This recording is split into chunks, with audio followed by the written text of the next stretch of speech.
Guys, I'm trying to record here. Thanks. Hello, ladies and gentlemen, and welcome to The Absolute Authority on Film. I'm Brian Cutter, your host, and for those of you who don't know, the title is a joke.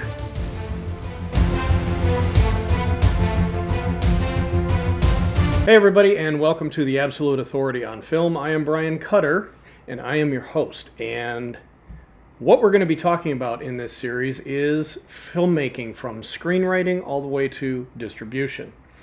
And I'm going to take it step by step, episode by episode, and we are going to have a great time, hopefully. And the first thing I want to address is that the title, Absolute Authority, is a joke. It's not real. There is no absolute authority on filmmaking. Nobody in Hollywood, I'm not going to say nobody in Hollywood knows what they're doing, but the industry is such that it is a guessing game. You can make calculated guesses, but they're still ultimately guesses. So, as a for instance, a screenwriter does not know what's going to sell until it does. A filmmaker does not know what is going to resonate with audiences until it does, until it's out there and audiences can see it and feel it and determine whether or not it's something that everybody wants to see. So it's a big guessing game. We're all guessing. First, let's talk about my credentials. So I am a filmmaker. I have a Bachelor of Science in Digital Cinematography. I am a screenwriter, director, and producer. I have written, produced, and directed several short films, several TV commercials, and I've written a short film, a television pilot, and 3 feature films that have not been produced yet. Now, for me personally, what I am doing is for me. I'm doing it for me. And I think from an artistic standpoint, I'm not going to say that's what you need to do. That's what works for me. Everything I talk about here is what works for me. Everything I talk about on this podcast is what works for me, what has worked for me. There's no guarantee that it's going to work for you. There's no guarantee that if you do something different, it's not going to work. So take everything I say with a grain of salt. And that goes for everybody in the industry. Take everybody in the industry's advice or recommendations with a grain of salt, because it may work for them. It may work great for them, but it may not work for you. And something that works great for you may not work for them. That's just how this industry is. And be incredibly aware of anybody who purports to be an absolute authority. That's why I chose the title, to make it a warning to everybody. Do not listen to anybody who claims to be the guru, the authority on how to write a film, shoot a film, market a film, distribute a film. Nobody knows. There are tried and true methods. There are out of the box methods. And they all work for some people and they all don't work for other people. This is literally an industry where your mileage may vary. So now that that's out of the way, today we're going to talk about screenwriting. And that's probably, we're going to be talking about screenwriting a lot. Ladies and gentlemen, let me introduce my guest star to you. We have a special guest in the studio today. This is Okoye. Oh, and she's purring. She's got a little purr face. Yes, you do. Yes, you do. Yes, she is one of my 2 voids.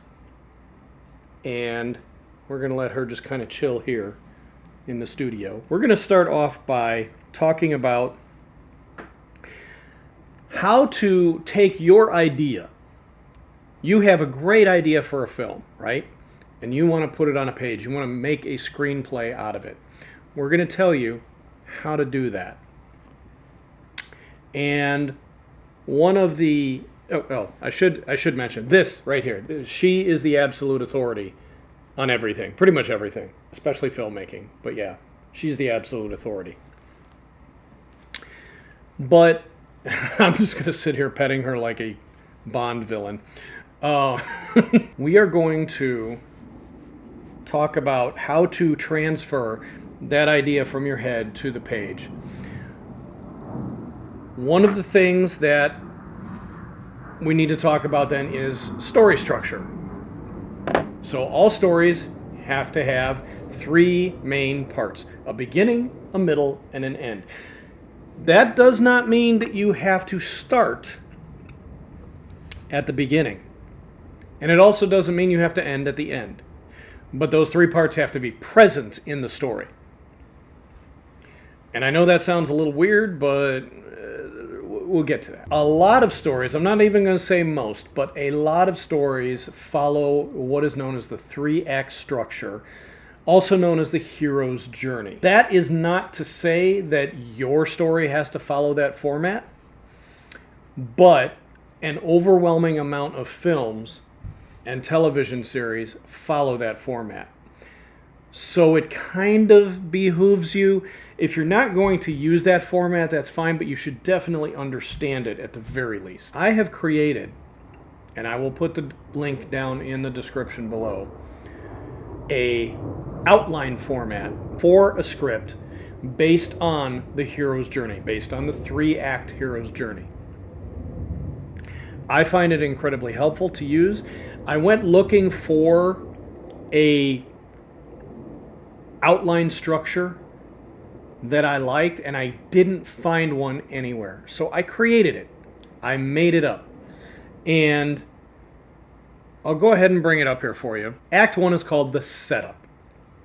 And that is you basically introducing the world that we're in, whether it be a fantasy world, a science fiction world, or just the normal world, or if it's a period piece, you're setting up what period we are going to be in.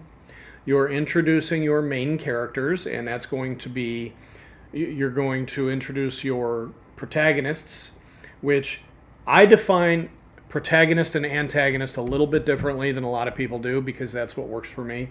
For me, the protagonist is the character or characters who drive the plot. The antagonist is the character or characters who are trying to stop the protagonists. So as an example, in Avengers Infinity War, Thanos was actually the protagonist because his actions were driving the plot. The antagonists were the Avengers trying to stop him from what he was doing. Then in Endgame, it flipped because the Avengers were trying to stop Thanos and Thanos was trying to stop them. So the Avengers in that case were the protagonists, and Thanos and his lackeys were the antagonists. Now, with those definitions, it is very, very possible for your protagonist and antagonist to flip inside a script. And in fact, they can even flip inside the same scene. That's okay. That's just a way to keep track of who's driving the plot. Make sense? Cool. So in your Act 1 setup, you have your exposition. So you're setting up the world, you're telling what's going on. In my script Moonlight, the exposition was the first 2 pages, and I actually did them a little bit differently because it was easier for me to write that. So AV format is where you have a column on the left and a column on the right, and your left column is your video, what you're actually showing, and your right column is your audio, what you're saying or what you're hearing. And the two, to me, that's the best way to write a scene where you're using narration, especially narration that is kind of describing what you're seeing as well. So that's AV format. I wrote the exposition, first 2 pages, in AV format to kind of run down the history of the world that I was building. You can do that too, or you can just write it however you want to, whatever works for you. Your second part of Act 1 is going to be your inciting incident. That is the thing that happens that makes your hero, that sets them on the path for this hero's journey. Okay? So let's see, let's use a good example.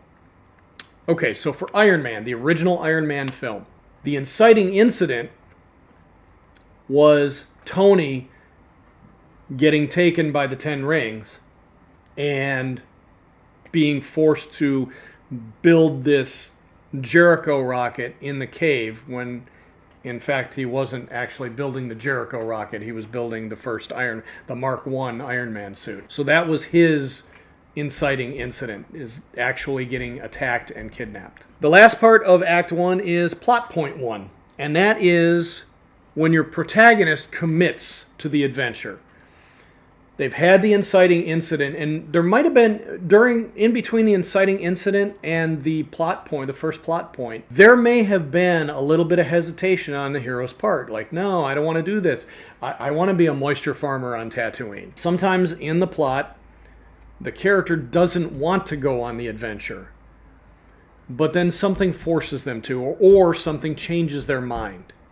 Something happens that changes their mind. In the first Star Wars, Luke didn't really want to go fight for the rebellion. He wanted to get his power converters at Tosche Station and go back home and apply to the academy and all that stuff. The thing that was his first plot point, the thing that set him on the path, that made him choose, yes, I'm going to go train to be a Jedi, was when he came back to the farm and Aunt Beru and Uncle Owen were dead. He even told Obi-Wan, there's nothing here for me now. That's an extreme case, but there's other ways you can do that. You don't have to kill people's parents off. I think that happens a lot, especially in superhero movies. You don't have to go that route. You can if you want to, but you don't have to. You can do other things to convince your hero to go on the journey. Act 2 has 3 parts as well. The first part is called Rising Action. And that is, okay, so your hero is on the path. He's taking the journey. And while he's on that path, things are starting to happen. He's starting to get into danger. He's starting to have to fight. And the danger continues to escalate. The way I define it is your protagonist is in a new world now. And they must learn to think on their feet. They're introduced to some new allies and some new enemies. They run into some obstacles that kind of showcase their weakness. And that weakness is going to come into effect later on in Act 3. Because in Act 3, they're going to have to overcome that weakness to save the day. So, you're expanding the conflict. You're getting them into more dangerous situations. And you're getting to know the big bad a little bit. You're introducing the big bad, and you're kind of showcasing their motivations and what they are trying to do. And your protagonist is kind of getting his feet under him. He's kind of starting to go, okay, so this is how it's going to be, so this is how I need to adapt. And he's starting to make those adaptations. Then you get to the midpoint of the entire script, the entire story, the entire film. And that is going to be a major discovery, a plot twist, or something else that sends your protagonist into a much more dangerous situation. Like now they have to face something that they have never faced before and never even imagined facing before. This is where their carefully laid plans kind of start to unravel. Now this can also be where the carefully laid plans of the antagonist start to unravel. And one thing I really love showing in my scripts is that duality, where you've got your protagonist trying to get some stuff done and your antagonist trying to get some stuff done.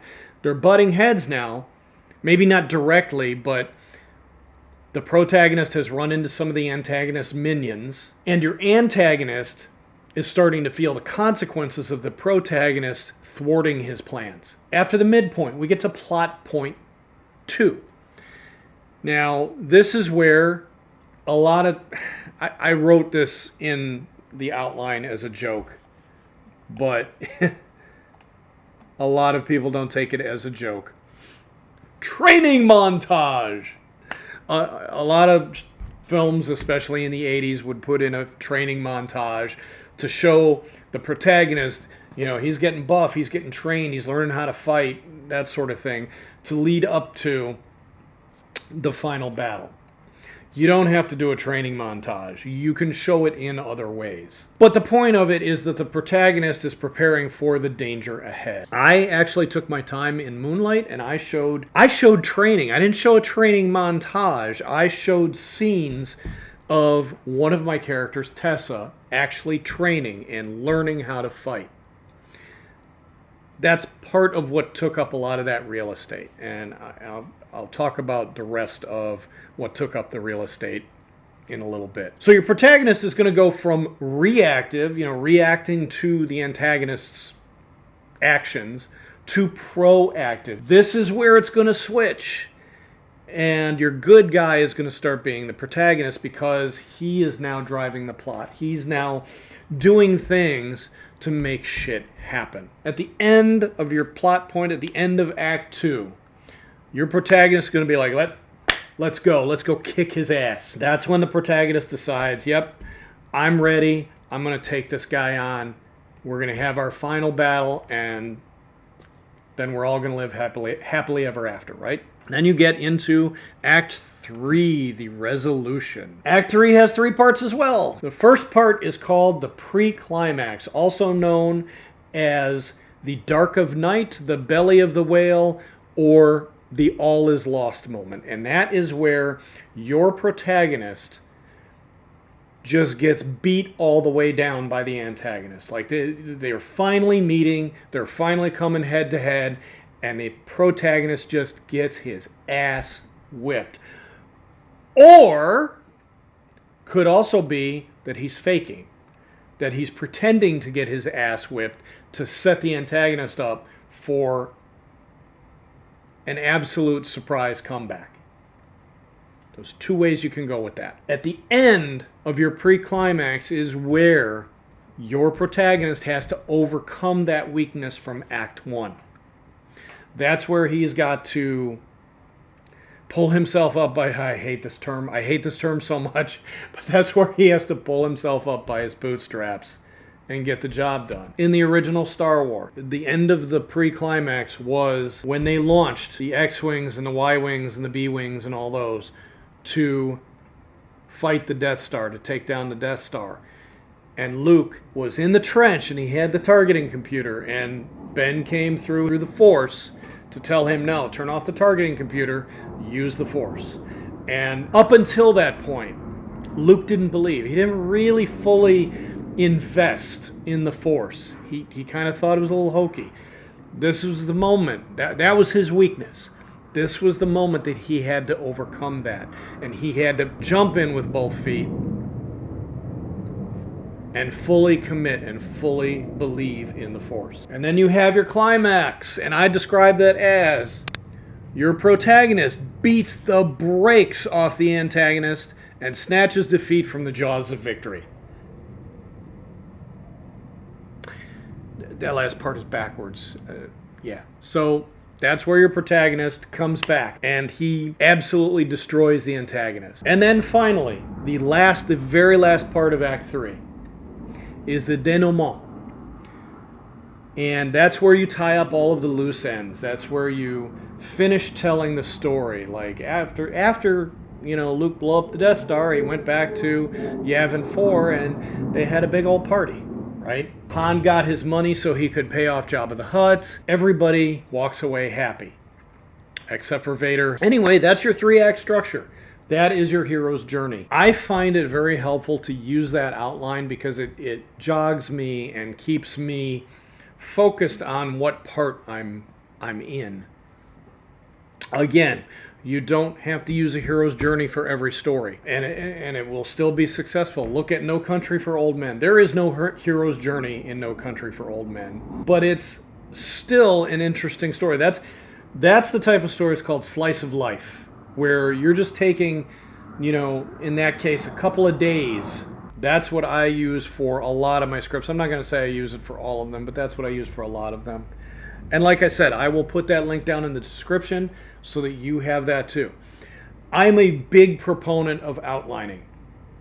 I didn't used to be. I didn't write my first script with an outline. I recommend outlining because it allows me to organize my thoughts before I start actually writing the script and potentially running into plot holes and continuity errors. And, well, the character really wouldn't do that, would they? The outline allows you to work all that out before you get to that point. And all I do, just so you know, just highlight whatever section I'm in. So in this case, it's the denouement. And then I just replace that, what I have written there, with what I am going to put. What my denouement is going to be. And you can be, with this structure, with this outline structure, you can be as detailed or as broad strokes as you want to be. That's what I love about it. It's not a hard structure. You can expand it, you can contract it, you can add to it later on if you think of something and figure something out. You can just go in and put it in wherever it goes. It's very easy and it's very flexible, and that's what I love about it. So that is all we're going to talk about for today. Oh, I did say that I would go back to Moonlight for a second to talk about why there's such a page count to it. A large aspect of Moonlight is a romance, and I took my time with it. I didn't do your stereotypical Hollywood romance where boy meets girl, boy and girl fall in love, then they have a fight, then they get back together, live happily ever after. I don't like that. I don't feel that is what romance is. That's Hollywood's version of romance. That's not real romance. Real romance, and this is why I wrote Moonlight the way I did. This is the way I write all of my romances. Romance is showing up.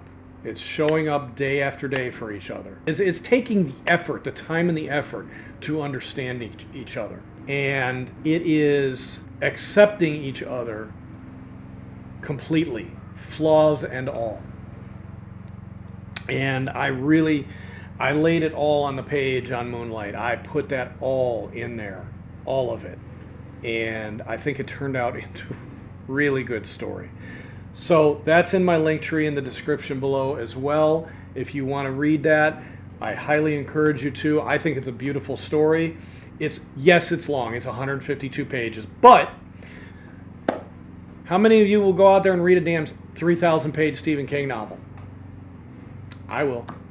If you ever have a long flight, just a boring evening, I strongly encourage it. Like I said, I think it's a beautiful story. I put everything into it. There's romance, there's action, there's epic battle scenes. We're talking like Helm's Deep level battle scenes. There's an epic bad guy. Anyway, y'all have a great time and carry on smartly.